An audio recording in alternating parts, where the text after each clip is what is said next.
దేశమంతా 80వ స్వాతంత్ర దినోత్సవాన్ని జరుపుకుంటుండగా కేంద్ర పాలిత ప్రాంతమైన చండీగఢ్లో తీవ్ర ఉద్రిక్తత చోటు చేసుకుంది. బందీలుగా ఉన్న సిక్కులను విడుదల చేయాలంటూ కౌమీ ఇన్సాఫ్ మోర్చా భారీ ర్యాలీకి పిలుపునిచ్చింది.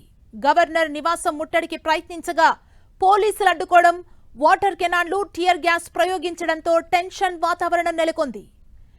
జైల్లో ఉన్న సిక్కులను విడుదల చేయాలని జగ్తార్ సింగ్ హవారాకు పెరోల్ ఇవ్వాలంటూ డిమాండ్ చేస్తూ కౌమీ ఇన్సాఫ్ మోర్చా గవర్నర్ హౌస్ వరకు పాదయాత్ర చేయాలని పిలుపునిచ్చింది. ముందుగా మొహాలీలోకి ప్రవేశించిన సంస్థ ప్రతినిధులు చండీగఢ్కు పాదయాత్రగా బయలుదేరారు. వారితో పాటు నిహంగులు కూడా పాదం కలిపారు. అయితే వారిని అడ్డుకునేందుకు పెద్ద ఎత్తున పోలీసులు అక్కడికి చేరుకున్నారు.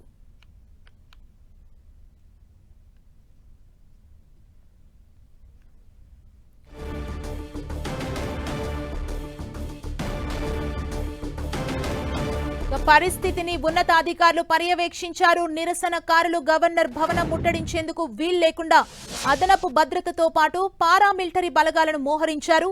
డ్రోన్లతో పరిస్థితిని పర్యవేక్షిస్తున్నారు. ఈ ఆందోళనతో చండీగఢ్ వ్యాప్తంగా భద్రతను కట్టుదిట్టం చేశారు పోలీసులు. సిటీలోకి ఎంట్రీ అయ్యే ప్రాంతంలో తనిఖీలను ముమ్మరం చేశారు.